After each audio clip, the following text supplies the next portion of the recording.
नमस्कार. मी भाऊ तोरसेकर. तुम्ही बघत आहात प्रतिपक्ष. मित्रांनो, सध्या सुप्रीम कोर्टामध्ये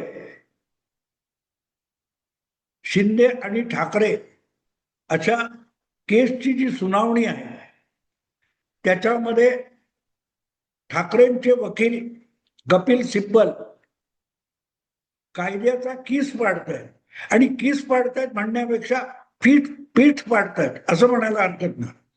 चक्कीत घातल्यासारखं एकदम बारीक बारीक कण ते कायद्याचे शोधून बघतायत. पण त्याचा काय उपयोग होणार काय याचा विचार करायला पाहिजे. मला आठवतं 60-70च्या दशकामध्ये कोण वकील होते मला माहिती पण फार नामवंत मराठी वकील होते कोणतरी. क्रिमिनल लॉयर होते, म्हणजे गुन्हेगारी फौजदारी क्षेत्रातले खटले जिंकून दाखवणारे नामवंत वकील होते. मला त्यांचं नाव आता आठवत नाही, पण अनेक जण असं म्हणायचे की अगदी कोणाचा तरी खून पाडा आणि खून पाडून त्या वकिलाच्या दारात जाऊन उभे राहा आणि त्याला सांगा मला वाचव. तर तो खुनाच्या आरोपातून सुद्धा तुम्हाला वाचवायचा आणि पोलीस तुमच्या अंगाला हात लावू शकत नाहीत इतका बंदोबस्त करायचा, इतकी त्या वकिलाची कायदा क्षेत्रामध्ये न्यायालयामध्ये दबदबा होता असं म्हटलं जातं. अर्थात हे सगळ्या गोष्टी बोलायच्या असतात, खरंच तसं होतं असं नाही. मला तर नाव नाही आठवत, पण त्याही वकिलाने अनेक मोठमोठ्या केसेसमध्ये पराभव पत्करलेला होता. कायद्याचा कीस पाडून कितीही मोठ्या गुन्हेगाराला सुखरूप बाहेर काढण्याची क्षमता त्याच्यामध्ये होती. त्याच्या बुद्धिमत्तेमध्ये, त्याच्या युक्तिवादामध्ये तेवढी ताकद होती हे सत्य आहे. पण म्हणून प्रत्येक गुन्हा बेधडक करायचा आणि मग त्याच्याकडे जायचं असं बिलकुल झालेलं नाही.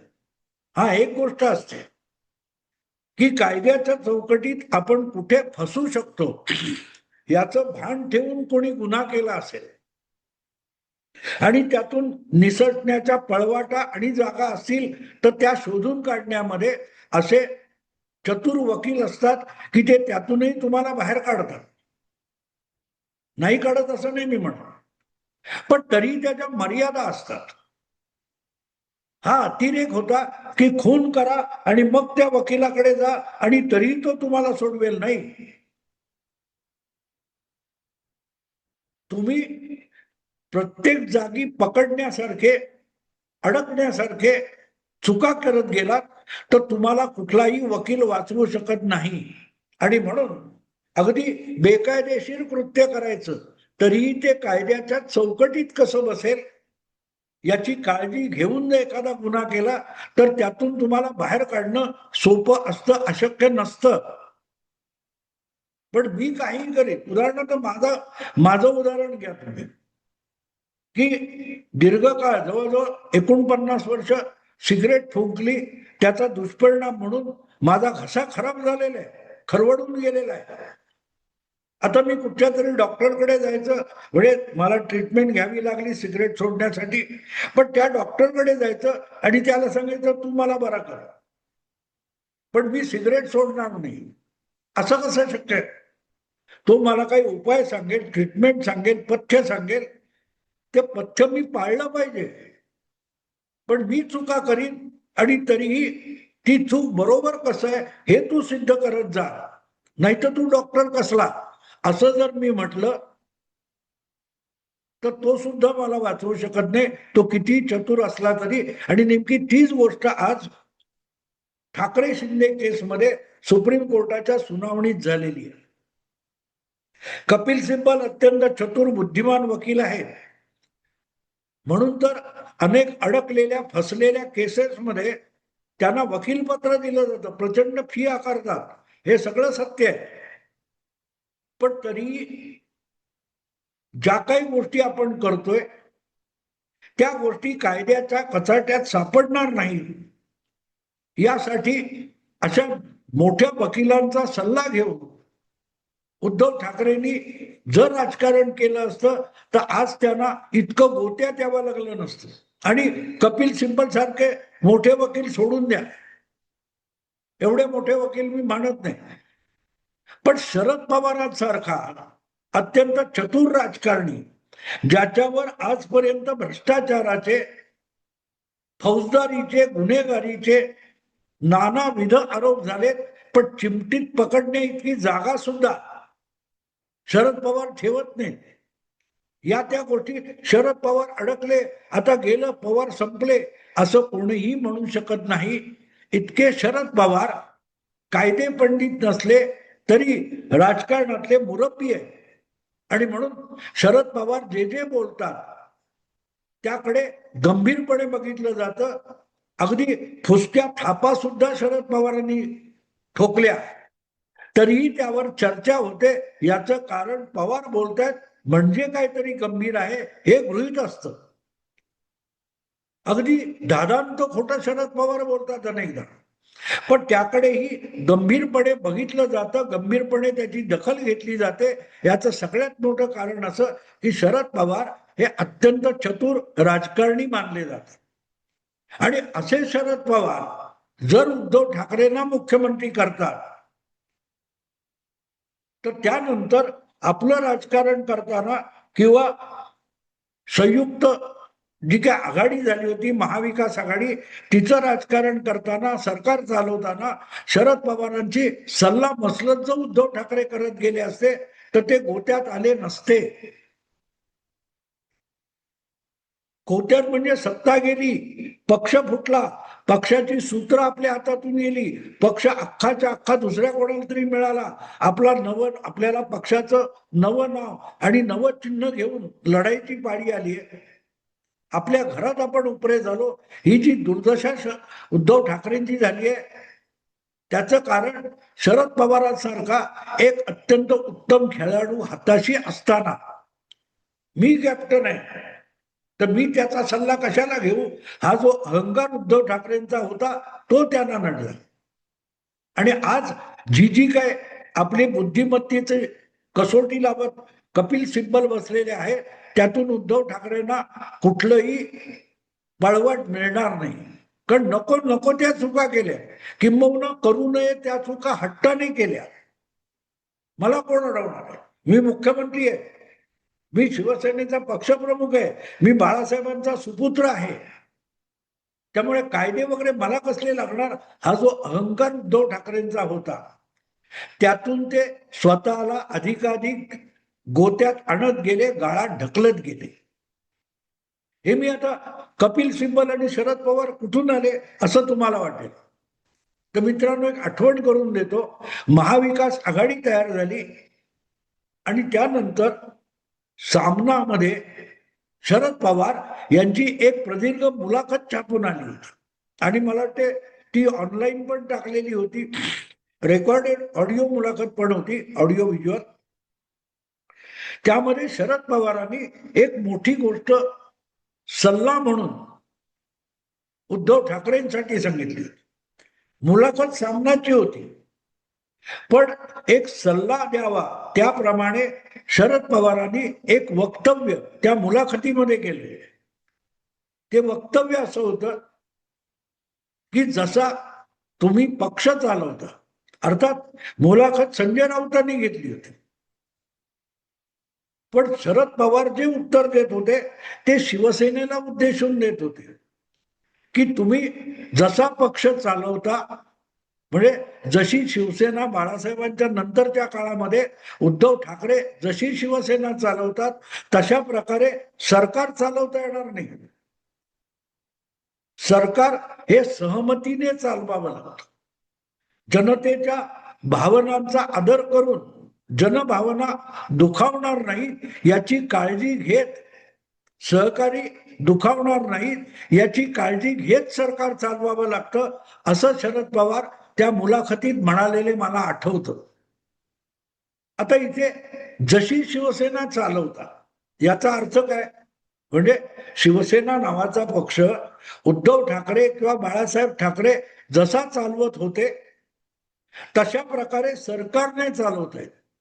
बाळासाहेब म्हणजे ते लोकशाही वगैरे मानत नव्हते.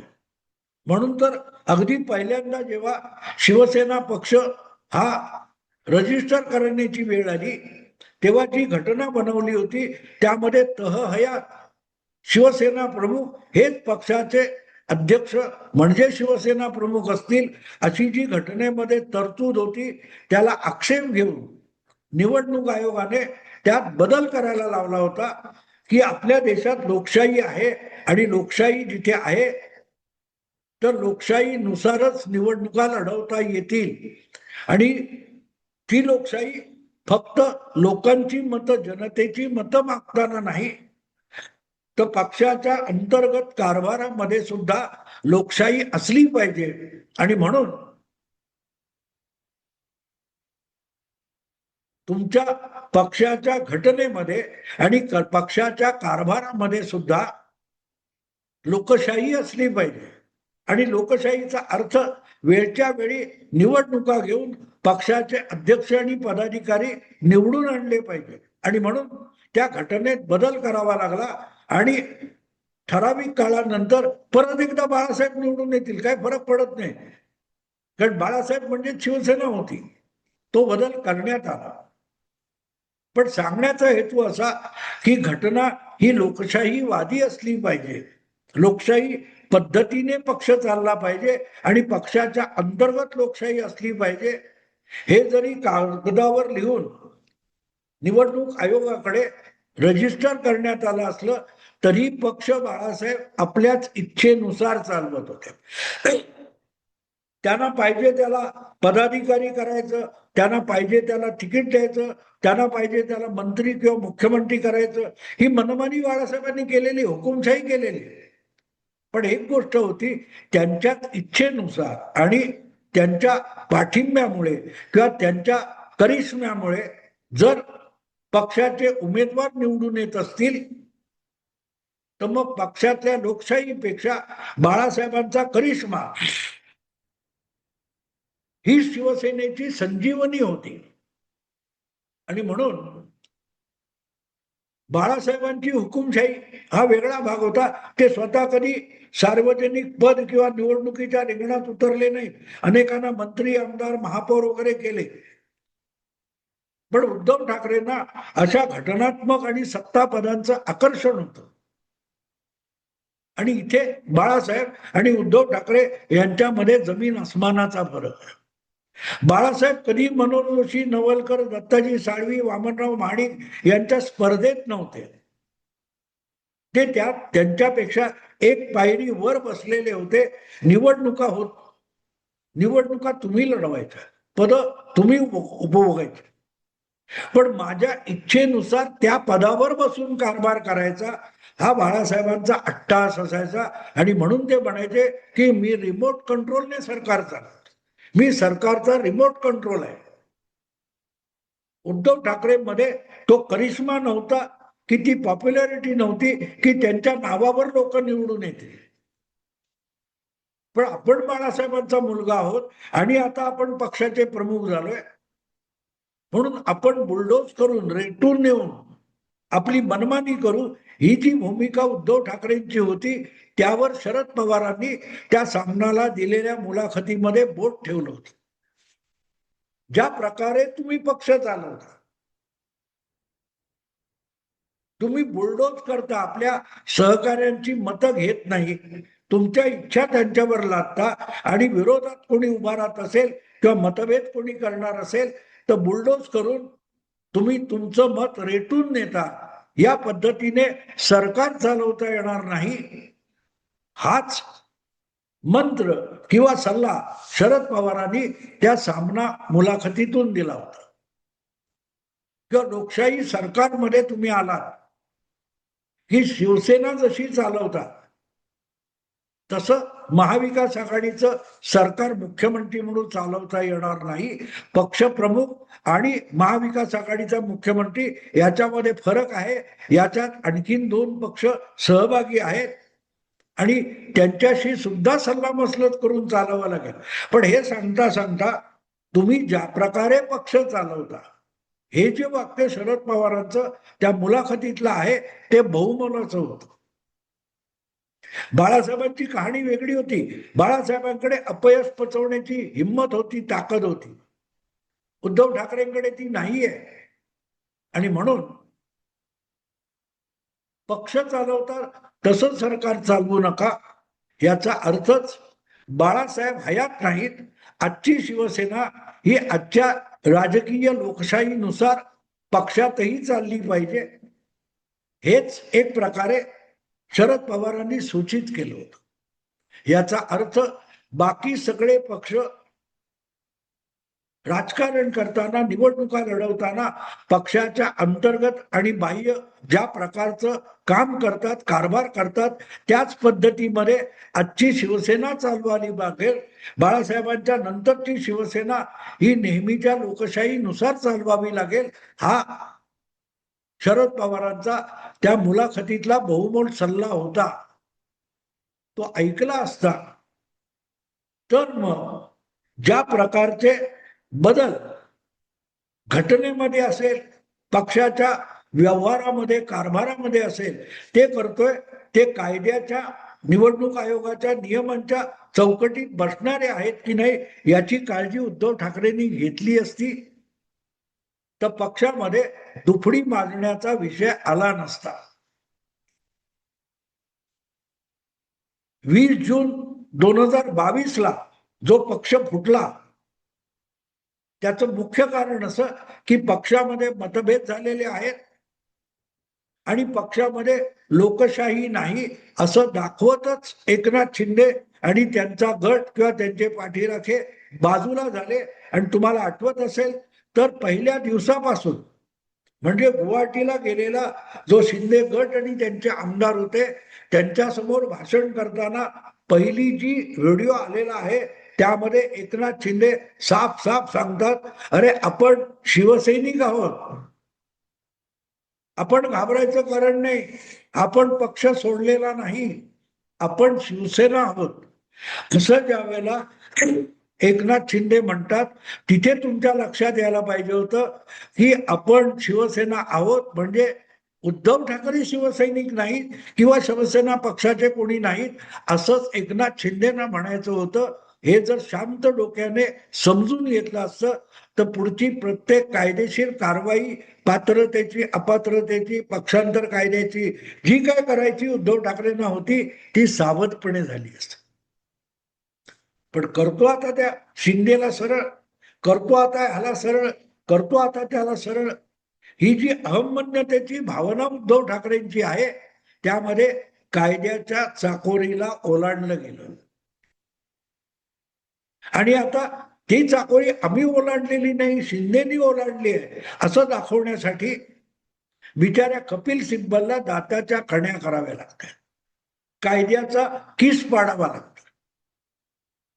पण शरद पवार जे बोलले होते की जसा पक्ष चालवता, आपलं मत रेटून नेता, आपल्या सहकार्यांच्या, सवंगड्यांच्या मताला तुम्ही काडीची किंमत देत नाही, त्या पद्धतीने महाविकास आघाडीचं सरकार चालवता येणार नाही असं शरद पवार म्हणतात.